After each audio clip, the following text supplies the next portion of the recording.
நல்லா படிக்கிற ஒரு பையன் திடீர்னு படிப்பு முக்கியம் இல்ல, கெத்து தான் முக்கியம் அப்படின்னு சொல்லி நினைக்கிறான். சரி காலேஜ்ல இல்லாத அமக்களெல்லாம் பண்ணிக்கிட்டு காலேஜ் தாண்டி நிஜ வாழ்க்கைக்குள்ள வந்தா கெத்தோட படிப்பு தான் முக்கியம் அப்படின்னு சொல்லி அவன் நினைக்கிறான். ஆனா ஆரம்பத்துல நல்ல பையனா இருந்த ஒருத்தன் திடீர்னு இப்படி கெட்டவனா மாறுறானா அதுக்கு காரணம் இந்த பொண்ணுங்க தான். இந்த பொண்ணுங்க நம்ம ஹீரோட வாழ்க்கையில என்னதான் பண்ணாங்க, சரி இந்த பொண்ணுங்களால இவர் என்னதான் கஷ்டத்தை அனுபவிச்சிருக்காரு, நிஜ வாழ்க்கைக்கும் காலேஜ் வாழ்க்கைக்கும் உள்ள வித்தியாசம் என்ன அப்படின்றத இந்த படத்துல ரொம்பவே தெளிவா சொல்லியிருக்காங்க. கண்டிப்பா எல்லாரும் பார்க்க வேண்டிய ஒரு படம் தான். சோ இந்த வீடியோ ஃபுல்லா பாருங்க, அப்படின்னா தான் இந்த படத்தோட கதை என்னன்னு உங்களுக்கு புரிய வரும். இந்த படத்தோட ஸ்டார்டிங் சீன்ல ஹீரோ ஸ்கூல் படிச்சிட்டு இருக்காரு. 12வதுல நல்ல ஒரு மார்க்லாம் எடுத்து கோல்டு மெடலே வாங்குறாரு. மெடல் வாங்கின கையோட அவர் பிடிச்ச பொண்ணுக்கு நான் அவனை காதலிக்கிறேன் அப்படி சொல்லி ப்ரப்போஸ் பண்றாரு. ஆனா அந்த பொண்ணு எனக்கு நீ வேணாம், ஏன்னா நீ பார்க்க ஒரு சாம்பார் மாதிரி படிக்கிற பையனா இருக்க, இந்த ஸ்கூல்ல ரொம்பவே ரகடா இருக்கிறது ஒரு பையன் தான், நான் அவனை தான் லவ் பண்றேன், ஏன்னா அவன் கூட இருந்தாதான் எனக்கு கெத்து அப்படின்னு அந்த பொண்ணு சொல்ல நம்ம ஹீரோக்கு ஒரு மாதிரி ஆயிருது. என்னடா பொதுவா பொண்ணுங்களுக்கு நல்ல பசங்களை தானே பிடிக்கும் அப்படின்னு எல்லாருமே சொல்லுவாங்க. நான் எவ்வளவு நல்லவனா இருந்து கஷ்டப்பட்டு படிச்சு கோல்டு மெடல்லாம் வாங்கியிருக்கேன், ஆனா அப்ப கூட அந்த பொண்ணு என்ன ரிஜெக்ட் பண்ணிட்டா. இதுக்கப்புறம் என்னால சும்மா இருக்க முடியாது,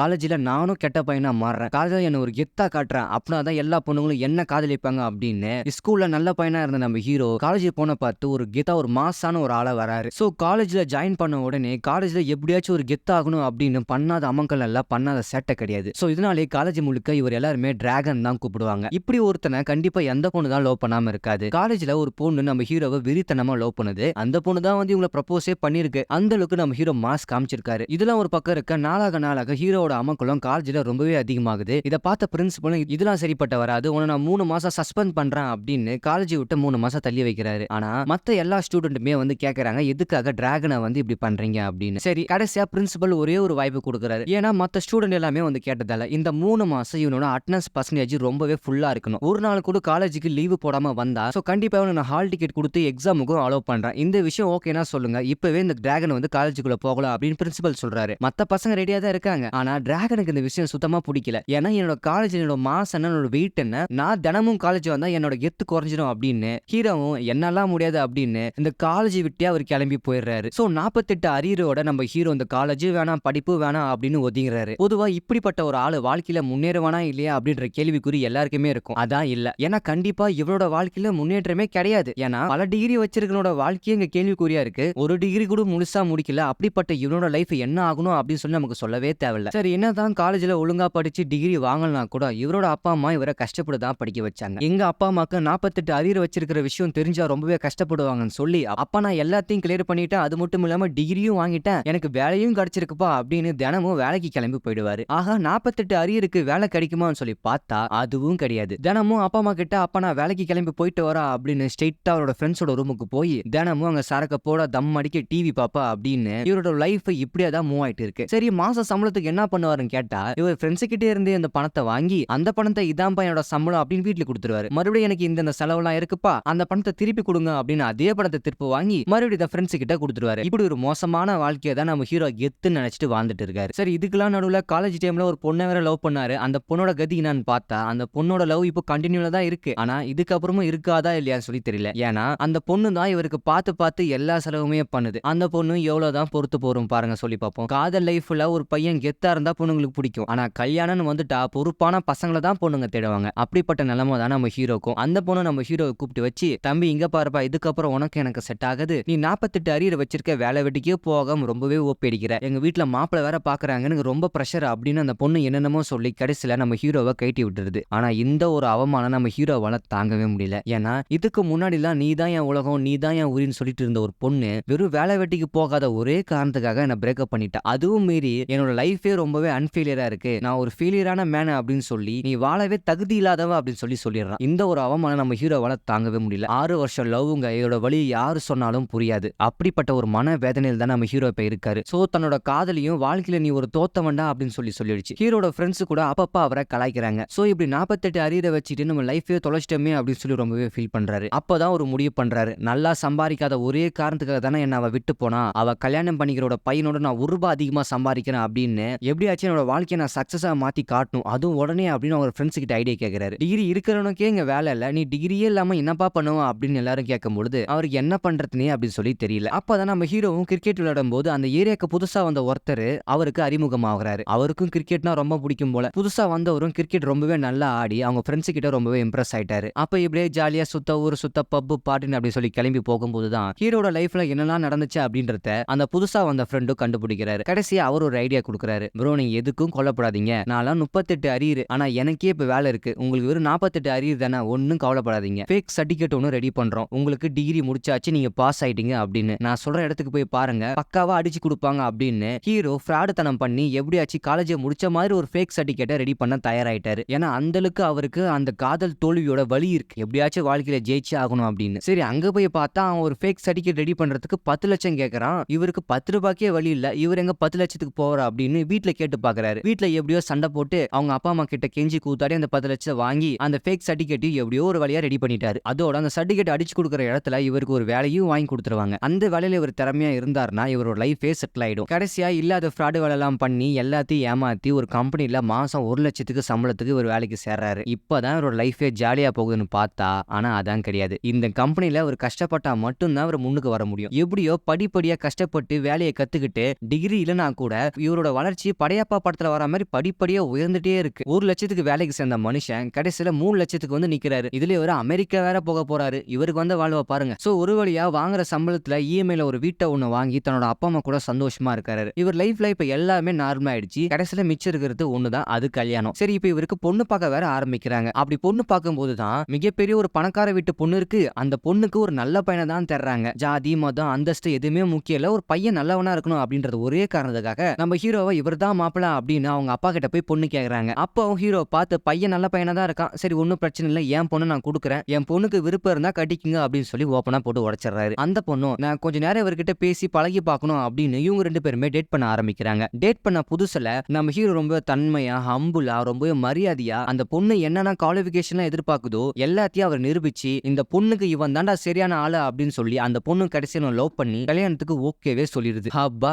கடைசியில 48 அரியர் வச்சு ஃபேக் சர்டிபிகேட் ரெடி பண்ணி நல்ல வேலைக்கு போய் அழகான ஒரு பொண்ணை வேற கல்யாணம் பண்ணிக்க போறோம். இதுக்கப்புறம் என்னோட வாழ்க்கையில வளர்ச்சி மட்டும் தான் இருக்கும்னு நினைக்கிற ஹீரோவுக்கு இங்கதான் ஒரு மிகப்பெரிய ஒரு ட்விஸ்டே நடக்குது. எதிர்பாராத ஒரு சமயத்துல ஒருத்தரை மீட் பண்ணா அவர் என்னெல்லாம் பண்ணுவாரு அப்படின்றத ஒரு உதாரணமே இப்ப நடக்க போற சம்பவம் தான். நம்ம ஹீரோ ஆபீஸ்ல ரொம்பவே ஜாலியா இருக்கிறாரு. அவரு இப்ப அமெரிக்கா கிளம்புறதுக்கு கூட ரெடி ஆயிட்டாரு. அந்த மாதிரி ஒரு சமயத்தில் தான் அவரோட காலேஜ் பிரின்சிபல் அவர் மீட் பண்றாரு.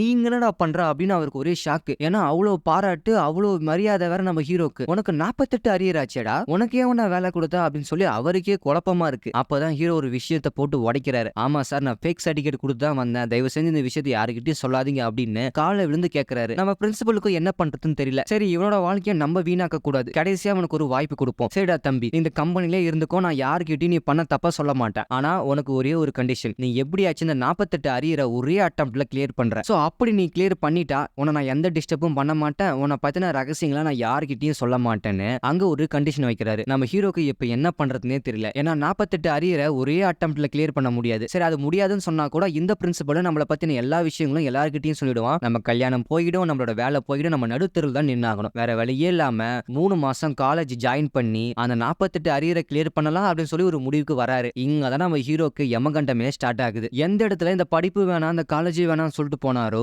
அதே இடத்துக்கு இப்ப மறுபடியும் வந்து 3 மாசம் காலேஜ் ஜாயின் பண்ணி அரியரை கிளியர் பண்ற அளவுக்கு இவரோட நிலைமை ரொம்பவே மோசமாயிடுச்சு. சரி ஏற்கனவே ஒரு ஆபீஸ்ல வேலை வேற செய்யறாரு, அது மட்டும் இல்லாம கல்யாணம் வேற பிக்ஸ் ஆயிருக்கு. இதுக்கு நடுவில் ஹீரோ இவங்க கிட்ட என்னெல்லாம் போய் சொல்ல போறாருன்னு பார்த்தா, ஆபீஸ்ல எனக்கு கல்யாண வேலை அதிகமா இருக்கு, எனக்கு ஒர்க் ஃப்ரம் ஹோம் கொடுங்கன்னு சொல்லி கேட்டு வாங்குறாரு. இங்க கல்யாண வீட்டுல எனக்கு ஆபீஸ்ல ப்ரொமோஷன் விஷயமா எனக்கு பாம்பேக்கு அனுப்பி ஒரு ஒர்க் வேற இருக்கு, நான் அங்க கிளம்பி போறோம் அப்படின்னு பாம்பேக்கு கிளம்பி போறேன்னு போய் சொல்லிட்டு காலேஜ்ல வந்து கிளாஸ் அட்டென்ட் பண்ணிட்டு இருக்காரு. இப்படி எந்த பக்கம் பார்த்தாலும் போய் பித்தலாட்டம் ஃப்ராடு வேலை அப்படின்னு ஏகப்பட்ட விஷயம் அவர் பண்ணிட்டு இருக்காரு. இதெல்லாம் எங்க போய் முடிய போகுதுன்னு சொல்லி யாருக்குமே தெரியல. சரி காலேஜுக்கு வந்து ஒழுங்கா படிச்சு அரியரை கிளியர் பண்ணலாம் சொல்லி பார்த்தா இங்க அதுக்கு மேல அவருக்கு ஒரு பிரச்சனை வருது. இதுக்கு முன்னாடி ஒரு காலேஜ் படிக்கிற டைம்ல ஒரு பொண்ணு லவ் பண்ணிட்டு இருப்பாரு. அந்த பொண்ணு கூட அவனை வேணான்னு விட்டுட்டுன்னு சொல்லி போயிட்டு இருக்கும். அது இப்ப இவரோட எக்ஸ். இவர் எக்ஸ் கஷ்டப்பட்டு படிச்சு ஒரு காலேஜுக்கு ப்ரொபோசர் ஆயிருக்கு. ஆனா அந்த காலேஜ் வேற எந்த காலேஜும் கிடையாது. இவர் படிக்கிற காலேஜ்லயே இப்ப அந்த எக்ஸ் இவரோட ப்ரொபோசரா வந்து நிக்குது. இப்படி ஒரு நிலைமை யாருக்குமே வரக்கூடாது. இவர் வேணான்னு சொல்லி விட்டுட்டு போன பொண்ணே இப்ப இவருக்கு பாடம் எடுக்கிற அளவுக்கு வந்திருக்கு. ஒரு கட்டத்துக்கு மேல அந்த பொண்ணும் இவர்கிட்ட வந்து சாரி கேட்கறாங்க. நான் பண்ண தப்பு தான், உன ஒரு ஃபெயிலியர் மேனு நான் சொல்லிருக்க கூடாது, அந்த பண்ண தப்ப நானே சரி கிட்ட பாக்குறேன். இப்ப என்ன எல்லாமே ஒரே அட்டம்ப்ட்ல கிளியர் பண்ணணும், அதானே நான் உனக்கு ஹெல்ப் பண்றேன், எனக்கு எல்லாம் ஓரளவுக்கு தெரியும் அப்படின்னு இவரோட எக்ஸ் தான் இவருக்கு எப்படிலாம் பாஸ் ஆகணும் அப்படின்னு எல்லா பாடத்துல இருந்து டவுட்டை சொல்லி கொடுத்து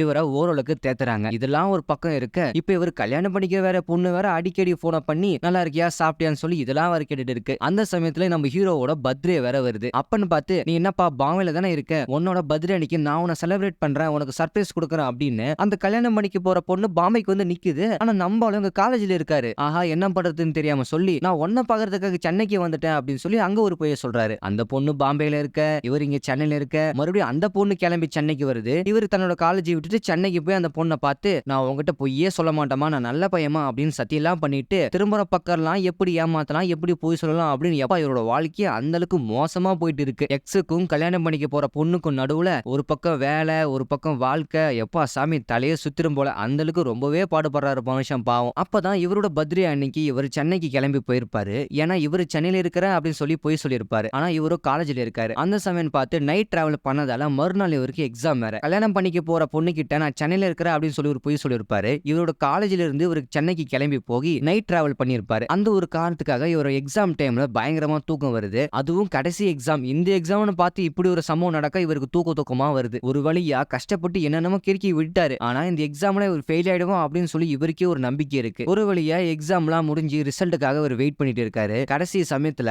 இந்த ஒரு எக்ஸாம் நம்ம எழுதிருக்கவே மாட்டாரு, ஏனோ தானோ தூக்கு காலத்துல எழுதிருப்பாரு. அந்த ஒரு எக்ஸாம் இவர் பாஸ் பண்ணிட்டாரு. எப்படின்னு பார்த்தா ஏற்கனவே ஒரு ஃபேக் சர்டிபிகேட் ரெடி பண்ற ஆளுகிட்டே போய் நான் ஒரே ஒரு பேப்பரை மட்டும் தப்பா எழுதிட்டேன், எப்படியாச்சும் அந்த பேப்பர்ல மட்டும் என்ன சேஸ் பண்ணி என்ன பாஸ்போர்ட்டை வச்சிருங்க அப்படின்னு வேற ஒருத்தர் எழுதின பேப்பரை இவர் எழுதுற பேப்பரா மாத்தி வச்சு இவரை பாஸ் பண்ண வச்சிருப்பாங்க. ஒரு வழியா ஆல் கிளியர் பண்ணி இவர் டிகிரியும் வாங்கிட்டாரு. கம்பெனிலையும் நம்ம வாழ்க்கையிலும் எந்த ஒரு பிரச்சனையும் கிடையாது. இவர் சந்தோஷமா வாழலாம். சோ தன்னோட லைஃப்ல நடந்த எல்லா பிரச்சனைக்கும் ஒரு முடிவு கட்டி கல்யாணம் பண்ற நாளும் கிட்ட நெருங்கிருச்சு. நாளைக்கு கல்யாணம், இன்னைக்கு நைட்டு ஃப்ரெண்ட்ஸோட ஜாலியா செலிப்ரேட் பண்ணிட்டு இருக்காரு. அப்பதான் அவருக்கு ஒரு தகவலே கிடைக்குது. தான் கூட படிச்ச நல்லா படிக்கிற பையன் ஒருத்தன் ஒரே ஒரு எக்ஸாம்ல அரியர் வச்சதால சூசைட் பண்ணிக்கிட்டான். அந்த ஒரு விஷயத்துக்காக இவர் அந்த பையனை போய் பார்க்க போறாரு. அப்படி போகும்போது தான் தெரியுது அந்த பையன் ரொம்பவே வறுமையில கஷ்டப்பட்டு இருக்கான் அப்படின்னு. அந்த பையன் இதுக்கு முன்னாடி கேம்பஸ் இன்டர்வியூல நல்லா பண்ணி கூகுள் கம்பெனில செலக்ட் ஆயிருப்பான். ஆனா இப்ப அவனுக்கு ஒரு அரியர் வேற. சோ இந்த ஒரு அரியர் காரணத்துக்காகவே அந்த கம்பெனில அவனுக்கு வேலை போயிடுச்சு. அதனாலே அவன் சூசைட் அட்டென்ட் பண்ணிக்கிட்டான். சரி ஒரு பேப்பர் தானே அப்படின்னு சொல்லி பார்த்தா கூகுள்ல இந்த மிஸ்டேக்கே இருக்கக்கூடாது. இவன் நல்லா படிக்கிற பையன் தானே, இவன் எப்படி ஃபெயில் ஆனா அப்படின்னு சொல்லி ஹீரோக்கு ஒரு டவுட் இருக்கு. அவர்கிட்ட போய் கேட்கறாரு. அப்பதான் இல்ல நான் ஏதோ ஒரு ஃப்ராட் வேலை யாரோ பண்ணிருக்காங்க,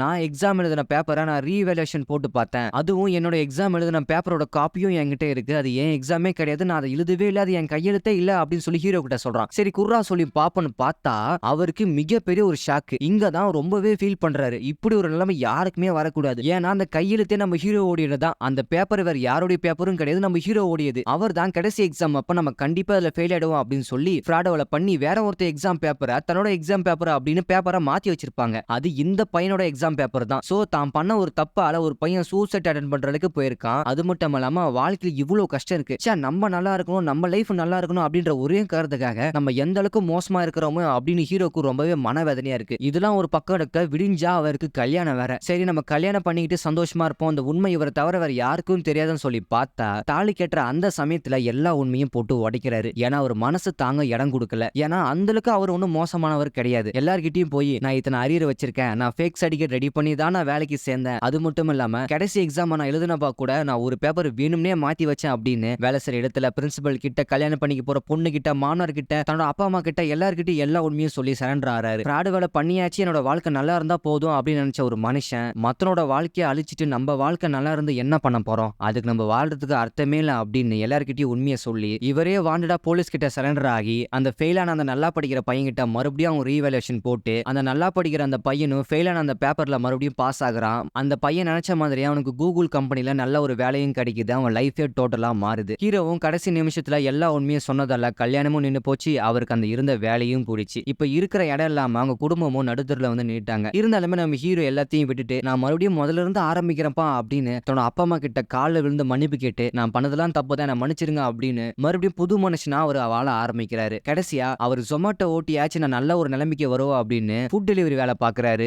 அதே சமயம் கரஸ்ல படிக்கவும் செய்றாரு. அப்பதான் காலேஜ் பிரின்சிபல் மறுபடியும் ஹீரோவை நோட் பண்றாரு. அந்த ஒரு பையன் தன்னோட வாழ்க்கை நல்லா இருக்கணும் அப்படின்ற ஒரே காரணத்துக்காக மட்டும் இல்லாம வேற ஒருத்தர் வாழ்க்கையை நம்ம அழிச்சிடக்கூடாது அப்படின்ற ஒரே காரணத்துக்காக இவன் எல்லா உண்மையும் வெளியே சொல்லியிருக்கான். கண்டிப்பா இவன் அளவுக்கு யாருமே இங்க மோசமா இருக்க மாட்டாங்க அப்படின்னு இவனோட நல்ல மனசா அவர் புரிஞ்சுக்கிறாரு. இப்படி ஒரு நல்ல பையனுக்கு தான் என்னோட பொண்ணை கொடுக்கணும் அப்படின்னு ஹீரோக்கு தன்னோட பொண்ணை கொடுக்கறதுக்கு வீடு தேடி வந்து மாப்பிளை கேட்கிறாரு. பிரின்சிபலே நான் மாப்பிளை கேட்டு வருவாருன்னு சொல்லி அவரே எதிர்பார்த்திருக்க மாட்டாரு. கடைசியில தன்னோட பிரின்சிபலை பொண்ணை அவர் கல்யாணம் பண்ணிக்கிட்டு ஓரளவுக்கு சந்தோஷமான ஒரு வாழ்க்கையா அவர் வாழ்றாரு. சோ இதோட இந்த படத்தோட கதையும் முடிக்கிறாங்க. அப்படி இந்த டிராகன் படத்துல அப்படி என்னதான் சொல்ல வராங்கன்னா நம்மளோட சுயநலத்துக்காக நம்ம மட்டும் நல்லா இருக்கணும் அப்படின்னு நினைக்கிறது தப்பு இல்ல. ஆனா அடுத்தவன் வாழ்க்கையை அழிச்சிட்டு அது மூலியமா நான் நல்லா இருக்கணும்னு ஒருத்தன் நினைக்கிறான் பாத்தீங்களா, அதான் தப்பே. சோ மனுஷனா பிறந்தா எப்படி வேணா வாழ்றான்ன்றது வாழ்க்கை கிடையாது, இப்படிதான் வாழணும்ன்றது தான் வாழ்க்கை. சோ இப்படிப்பட்ட ஒரு அழகான சோசியல் மெசேஜ் மெசேஜ் தான் இந்த டிராகன் படத்துல நமக்கு ரொம்பவே தெளிவா சொல்லியிருக்காங்க. கண்டிப்பா எல்லாரும் பார்க்க வேண்டிய ஒரு படம் தான். இந்த டிராகன் படத்தோட மூவி ரிவ்யூ எக்ஸ்பிளனேஷன் வீடியோ உங்களுக்கு பிடிச்சிருந்தா மறக்காம நம்ம சேனல் நீங்க சப்ஸ்கிரைப் பண்ணிடுங்க.